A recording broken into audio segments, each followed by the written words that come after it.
Sorry to keep you waiting. Welcome back to Let's Play The Legend of Zelda Oracle of Seasons. In the previous episode, though it was so long ago, we finished the rest of the Snake's Remains dungeon, defeated the Dodongo that was guarding the second essence of nature, and took care of a few other miscellaneous things that we could take care of. After we took care of that Dodongo and took care of the second essence of nature, and you notice I'm just saying this over and over, aren't I? So, before we head off to places north and west to obtain the third essence of nature, there are a couple more things I want to run by just real fast, because they're kind of important. First thing is, if you try to visit the Maku tree after you've obtained at least 2 essences of nature, you find he's grown a bit, and there's this door on his side. Well, if you head in there, you find a surprisingly cozy little place made of wood, apparently, which raises some questions. And in here, check out who's moved in. Welcome, Link. I am Furore, Oracle of Secrets. This is the Hall of Secrets, where your secrets take form. And I thought I was saying the same word too much earlier. At times and places, you will hear powerful secrets. At those times, come see me. I can give shape and form to your secrets. You see, Furore fulfills a specific purpose when you're playing a linked game. You see, you'll find once you've cleared a first game in the series, and then once you link that to the second game, you will find at certain points in the second game secret passwords that you can then bring into the first game that you just completed, and then tell them to specific NPCs, and that you will unlock new items, upgraded forms of items you already have, etc. Then you will learn additional secrets that you could then go to where you can then go to Furore in the linked game to tell her them, and you can receive those items and upgrades in the linked game. However, there is an interesting bit of history to Furore and to a game she was going to be in. I know I kind of missed the mark talking about the Oracle games early in development the first time, back in episode 3. But this time, I'm going to see if I can set the record straight as we head up here to find that there is not a whole lot just yet, but there will be more later on. You see, at one point, late in the 1990s, some representatives from Capcom contacted Nintendo saying that they wanted to use the Game Boy Color to remake Zelda 1, and then if it was successful, create more games afterwards, games that would be part of the quote-quote Triforce series. Well, eventually the Zelda 1 remake was canned in favor of just going straight onto the Triforce series. There were to be 3 chapters in this series, a quote-quote chapter of power that would feature the ability to change the seasons. That sounds familiar, doesn't it? A chapter of wisdom that would involve an interesting item known as the magic paintbrush, which would then be used to change the colors of certain objects. And the chapter of courage would involve a mechanic of changing the time of day, changing from morning, day, evening, and night, in order to solve puzzles that way. Well, as it turns out, having 3 different games that link to each other and can be played in any order proved to be a little too much for the development team. And as such, Chapter of Courage was canned, and then Chapter of Power was turned into Oracle of Seasons using some elements from the canned Zelda 1 remake. And then Chapter of Wisdom had its main gimmick, changed to involve traveling several centuries back in time, and became Oracle of Ages. And that's how this series came to be. Yeah, it's very complicated. But wait a minute, what's this? You see, the last thing we want to cover here involves the fact that there are 2 unusual, mysterious flutes that we can now obtain. However, you see, what you'll be able to do and what allies you'll be able to recruit at what points in the near future depends on which flute you obtain, or if you obtain any at all. The first one you'll find as soon as you complete the second dungeon, and if you go back into the shop, you'll find it on sale for 150 rupees. The second flute, however, is a little more complicated. So to get the other flute, you have to come back here, to the Subrosian Dance Hall, and clear it several times. But the problem with that is, every time you clear this little mini game, the dance gets faster, and lasts longer as well. So to say the least, this gets very difficult very fast.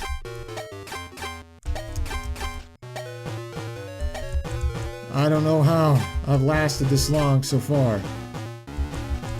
The things I do for you nice people at home. And that's it. And with that victory, we obtain the other strange flute, and that's how you get it. So if you want to get one of the 2 flutes in question, now you know how to do so. But if you don't want to get a flute, well, save you some time, I suppose. However, with that said, we're actually going to be going forward with neither flute obtained. So go into the inventory here, no flute. There are reasons for this. I'll explain why as we head on. But for now, we're going to go forward with no flute in our inventory. So now, we want to head north and out of town. If you remember, just a little further on here, wait a minute, just to check, how many gaseous seeds do I have? I have 2. We actually do not want to drop one into the soil here. There'll be more soil patches we'll come across later on, what we'll want the seeds for. And now with the power bracelet, we can lift this rock out of the way and head further north. This is... Wait a minute, I pressed the wrong button there. We're still in North Rome, but now the season is spring, and now we have a couple P-hats to deal with. They're not as much of a problem as long as they stay on their side of the screen. But here are... What is this? These are buzz blocks, you see, called such because if you touch them in any way involving a direct attack, you get zapped. Give them this recovery hearts here. You can kill them through any indirect attacks, whether sending them on fire with an ember seed or bombing them. However, if you sprinkle a mystery seed on them, something strange happens. It changes to a kook man. Yeah, that strange thing with the big eyes, and if you press A near it, I said if you press A near it, if you press, it talks. There we go. I want to ride a plane. Anywhere is fine. Which is strange considering planes aren't a thing in this setting yet. Or, come on. Let's play Curse, ladies and gentlemen. Hey, you just said that there, buddy. I'm so sleepy. Or... Come on. I know you say more things there. Hey, come on, buddy. Come on. I want a nice tropical vacation. Yeah, just says a bunch of nonsensical stuff, and he still hurts you if you touch him. So we're just gonna go on our merry way here. Ignore the kook man, because he doesn't really do anything remotely useful, as far as I know. Just one of those goofy little extras. Let's wait for the P-hats to land, see if we can get a heart from them. There's one. 1, 2. There's another. That's oddly convenient. So heading onward, we're going to be entering an area known as the Holodrum Plain, which is a little interesting considering there's a river cutting through here and it's not all that much of a plain. I'm going to be safe here and let the P-hats land. 1, 2. Another heart for our trouble. There we go. Down south there's a little area that we can't do much with yet because, well, we can't climb that and we can't swim. We'll have to keep tabs of that for later. Across this bridge, we want to take a quick detour up here to the north. Off to the east here is, nothing we can really do, unfortunately. Fall in the water, drown in it. You know the drill. We have to come back once we have a way to hit that switch over there. Or perhaps find a way over there so we can hit the switch. Far, far to the east, the sunken city. It's far. Try to find a ride. Yeah, we're not going to go in there anytime soon. Nothing under either of those trees, but through this log, the temple remains. Yeah, this area we're not quite supposed to go to yet if the very strong Darknet enemies weren't an indication. But if you heard the discovery ring there is a gaseous soil patch for us to find. And in fact, it's hidden underground. Yeah, sneaky, ain't it? You see, this patch is an uncommon soil patch. You'll be finding slightly better rewards here than you would from the common soil patches, and the rings you obtain from it will be tiers, I believe, 1, 2, 3. Don't quote me on that, but I am more or less sure of that. You'll get some slightly better rings in general from these, from uncommon patches than from common ones. Some of these statues I want to say can animate. No, none of these are actually animate, or most are just inanimate. We'll have to come back to there for later once we've killed some enemies to harvest the nut from that tree, but for now we want to head onward. To the south here, there's some gaps in the ground that we can't cross. Looks like we're heading north. North is also a dead end. However, who's this? I'm Ricky. Spool Swamp is my backyard. You go south from here, then around and back up. There it is. I go with you. I can't do a thing without my gloves. The guy named Blano took them when I lost a match to him. Sounds like a real jerk. And, okay, it says the same thing. So we're going to have to go find this Blano guy and do something to make him give Ricky's gloves back. Well, you see, there is one more path we can go to. We head back across here, mind the P-hats. We'll find that we can go north here. And through here, what's this? A new seed tree. You got scent seeds. Their smell attracts monsters. Open your seed satchel to use them. Scent trees blend in the spring. Conveniently enough, it is spring in this area right now. So we can use these scent seeds here to attract enemies. Notice these Octoroks and Buzzblobs flock right to them. That was not my smartest move. Although we can just drop a bomb here if we're smart. And boom! So these scent seeds function kind of similarly to the bait item in Zelda 1, if you're rather familiar with that. So you can use it to gather a whole bunch of enemies together in one area. If they're vulnerable to it, keep in mind not all enemies are vulnerable to scent seeds. There are actually quite a few that... Oh, wow, this is interesting. Hello, Maple. So we're going to keep our distance over here and try to keep as few of the objects from falling into the water as possible. That went pretty well, actually. So let's take as much as we can here. The fact that we almost skunked her there. So keeping off to the left actually served a greater purpose than keeping stuff away from the water. A whole bunch of it ended up in that corner where we could just grab it all with one sword swing. That was very nice. So up to the north of here is more of this area. Can't go up there yet. Then if you notice, actually that's a very unusual color palette. That's a color palette we haven't seen anywhere, not even in summer. That's actually very unique to this area. Need a little bit of trivia.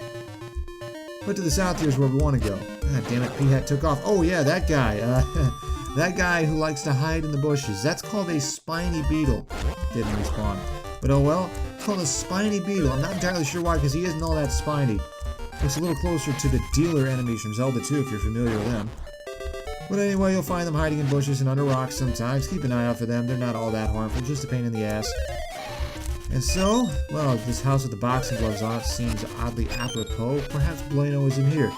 Of course he is. You knew that. Those of you who played Link's Awakening might remember that this guy was the 8th mini-boss from that game. Had a nasty uppercut that could send you back to the entrance of the dungeon Wallmaster style. He's slightly less annoying here. I'm the legendary chap, Blano. You want something? Then earn it in the ring. Will you bet 10 rupees? Well, I got a whole lot of them. Might as well. You'll learn. Listen up. We trade punches till one of us gets knocked out of the ring. And no items. If you break the rules once, the next match is for 20 rupees. And no rings, only fists. Got it? Looks like we're fighting old school here. You ready? Come on, come on! So the trick here is to wait for Blano to find himself open and slowly tap the A button. Well, tap the A button to throw punches and slowly push him out of the ring. This is going better than I thought it would, but he can push it back. Causes no damage, but he can push you out. It's kind of, sumo rules. Wing them out, you win. And of course, no real gimmicks here. No items, no obstacles to get around, no changes in elevation because he probably ain't no air fighter. So you just gotta find openings and slowly push him out of the... Okay, this is getting a lot more difficult than it was a minute ago. Careful. Raises his gloves there. Got an opening. When he raises his glove up, that's usually a chance to push him out. Oh, and then he jumps back in. Come on there. Come on. Wait a minute. No, see, I was about to say that it's appropriate that he used the same music that he had in Link's Awakening, but this was the regular boss music in Link's Awakening. Although I suppose it's convenient that it's apropos that he uses mini-boss music. Come on. Come on. Hey, this is almost as annoying as fighting a 4 Glory Mac. Come on. Probably shouldn't be button mashing, but it's kind of really hard to... There we go. Okay, let's look at this for a second here. Using strategy and punching him when he had his guard down didn't work all that well, but button mashing did. I'm not sure what to think of that. Anyway, your fists are golden, kid. You're the new champ. Here, take these. And just like that, he gives away the gloves of the guy that he took the gloves from winning. And then he just gives them away to the guy who just beat him. This guy's got a weird sense of whatever. Either way, we got Ricky's gloves back. However, you can fight Blano again whenever you want for 10 rupees. He's more or less the same as he was in the first fight, and every time you win, you get 30 rupees. As we head back real quick, you want to make sure to re-equip your stuff. But more than just that, you see, your ring also gets unequipped. Make sure to put that back on, too. So we're going to head back off to the west, or the damn spiny beetle got me. Screw you. So I'll meet you guys back off to the west where Ricky is. Hey Ricky buddy, we got your gloves back. Okay, you just told me this twice already. Is your memory that bad that you've forgotten who I was? Alright. Those are my gloves! You brought them back? Thank you! But you beat Blano, you must be tough. What's your name? Link? Well, name. I'm Ricky. Nice to meet you. Here, Link, take this flute. If you need me, just play the flute. I'll try to find it. And just like that, we get Ricky's flute. Ricky will come to your aid when you play it. If you obtain neither of the mysterious flutes, Ricky will just give you his once you help him out. So now Ricky will be a reliable sort of companion for the rest of the game in parts where we can actually summon him, which turns out to be not quite as much as you'd hope that he'd be useful in. First, I'll take you to Spool Swamp. Get in my pouch!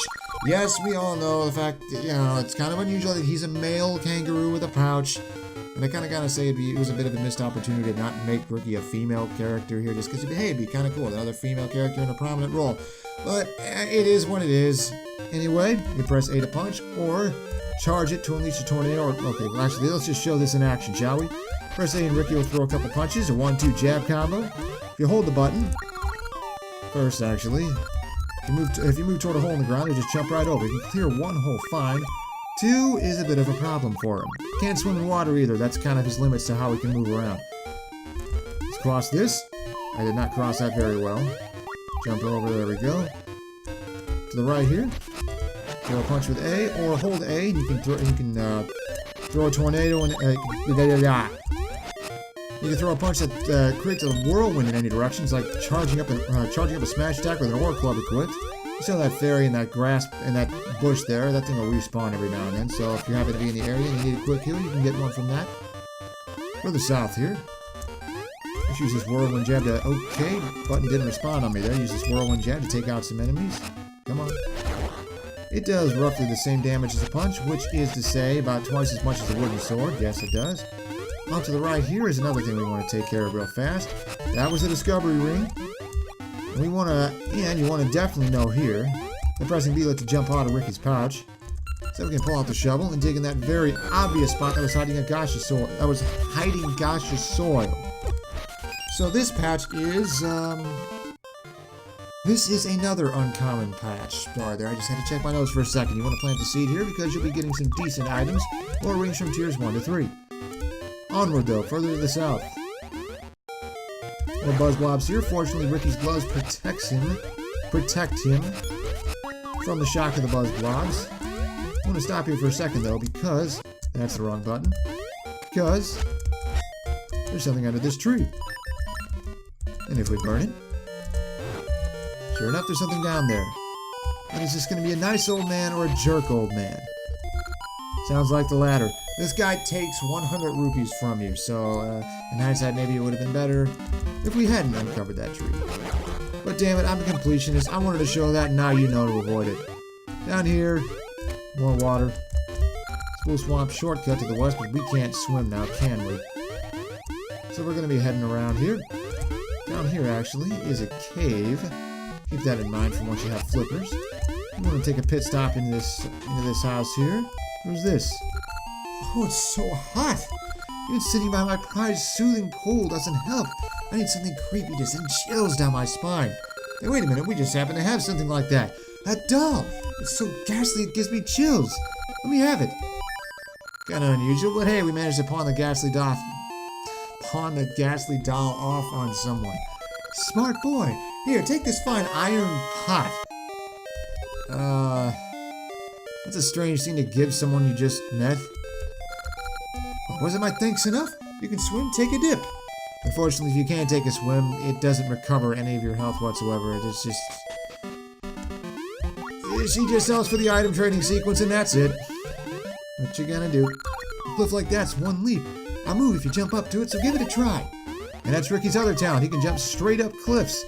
And now I bet you're wondering about that cliff back in the unknown area near Blano's place. We'll be getting to that later, don't worry. Just a little further, and suddenly it's fall here. Interestingly enough, Ricky's punches can't remove these leaves, but the whirlwinds can. Well, I guess they are wind, they make sense. Careful. Whoa. Yeah, you go do that, buddy. So we want to head through here now. And we got here a Pegasus tree. You got Pegasus seeds. They'll make you as quick as the legendary steed. Open your seed satchel to use them. Oh boy, Pegasus seeds. Oh, these are fun. You see, use one, and it more or less doubles your running speed for a time. Oh, you bet I'm going to get my mileage out of this one, out of these. Well, we're actually going to use Ricky a little longer here. Take care of these Tektites, and there's a spiny beetle hiding under a rock. You can lift them off with the power bracelet, but they are kind of a pain, so if you don't need to deal with them, don't bother. Especially since they tend to hurt you if you try to lift a rock. Easy, we want to read this sign. My secret. Read in summer when vines grow. Looks like we're gonna have to come back. So onward to Spool Swamp. Well, we can't go down there. But over there is what is very clearly a dungeon entrance. So we're gonna need to find a way to drain that water.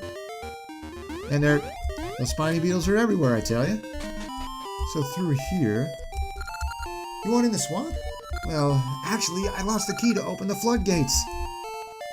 Huh, I wonder what happens if we hit the switch. Well, how about that? A key that was hidden under just a little bit of shallow water that could have stood in. Well, regardless, we got the floodgate key.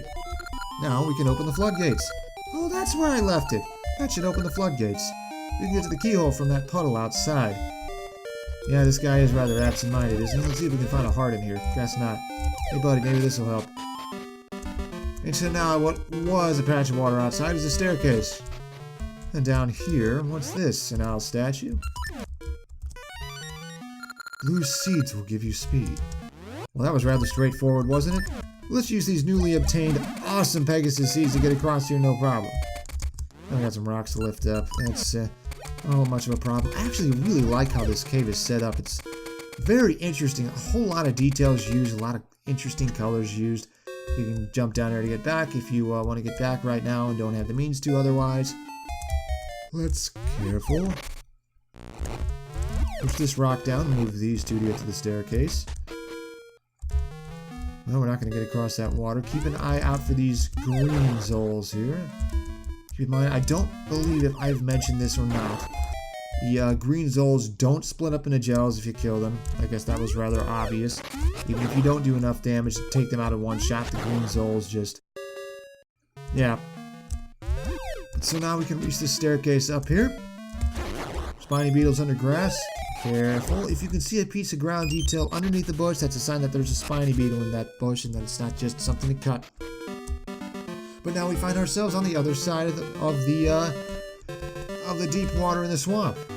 Hey, it's Selkra.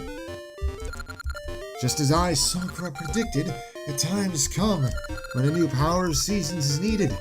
This means you must find a doorway to the Subrosian land and go to the Temple of Seasons. Well, I suppose it's a bit of a trend now, isn't it? That's a business scrub there, as I almost forgot. Greetings! Let me share my wisdom. South of the floodgates is a strange vortex. It seems to be linked to another world. I offered my wisdom, so buy something. A shield for 50 rupees? Buddy, that's a rip-off and we already have a shield. But the fact that there is a strange vortex there raises some questions, isn't it? Between this guy and Selkra, looks like we're going to be heading to Subrosia and finding a new power of seasons. Another Gaza soil patch here, but not only is it a bit of a pain to get to, it's a common patch. So you're not going to be doing yourself any more good by planting a seed in this patch than you would by planting in the patch just north of Haron Village or just outside of Mayor Rule's place. But we got the keyhole here, a key to put in it. And the water rushes out of the newly opened dam, making this whole area just a little more negotiable. So now let's head down there. Apologies if this is pressing it a little for time. I want to get as much as I can done here right now. Makes things move a little more quickly, you know? So now down here, if we head up to where that dungeon entrance is, we still can't get up there. Well, perhaps a different season will let us get up there. So let's head south. There's a lot of enemies here, including Gapunga flowers, which, if you remember, were a bit of a pain in Link's Awakening, and you can't kill them through most means in this game either. They happen to be positioned in very inconvenient locations. Although I believe they are vulnerable to the boomerang. Are they? Or does the boomerang stun them? Boomerang doesn't do a damn thing to them. Okay, anyway. So, we have these options here. Interesting, interesting. You notice by now, you'll find a lot of different types of mystical seeds if you cut these leaves. Very easy way to stock up on them if you happen to be in an area where it's autumn. Jump down there for a shortcut. It's just, this place is just a mess. However, it would be a little easier if it was a different season, you see. As we head back through here. Change the seeds, and Pegasus seeds make this so much easier. And now we can hit up this tree stump. Change it to winter. And although it's a little harder to keep your balance in this ice now, there are much fewer enemies, because you know, they're all elsewhere or hibernating. Or otherwise dormant. So now we can get across here. We're not going to be crossing that gap with Ricky. And we can't get across there either. Careful. This area back here, as uneventful as it normally is, if you picked up one of those other flutes, you will actually find a different animal companion here, getting harassed by enemies. Depending on depending on which flute you got, you will either need to fight a bunch of enemies or bribe them to leave said companion alone. However, since we have Ricky's flute, we can just call him now. Press A and... Need a little melody, and there he is. So now we can use his ability to scale cliffs to do just that. And now we can get up here. There's that Subrosia portal. We're going to need to blow those bushes away to cross here. Through here, wait a minute, that's another Gotcha spot. Let's take a look. B button, there we go. At least it's entertaining, right? There's another Gotcha spot. That's an uncommon spot, so if you do have the means to get there, there is a bit of purpose to it. However, we don't have any Gotcha seeds. So we're just going to be heading off to the... Whoa! Mind this... I believe this guy is called a pincer. He's a bit of a pain. Best to lure him out, then punch at him, or swing at him from a distance. Careful. We're kind of hard with Ricky since he goes a set distance when he hops most of the time. We need the shovel to get these snow piles out of the way. Maybe if we're... It's muscle memory, I swear. Keep your distance. Just a little... Got it. Alright, they take 3 hits. Got him. Maybe I can get lucky and find a recovery art here. Guess not. You see, off to the right here, we want to do something. Whoa! Okay, don't get hit. Don't get hit. Don't get... Well, this is embarrassing! Well, ladies and gentlemen, I just died. I'll get back there in a minute. Sorry you had to see that.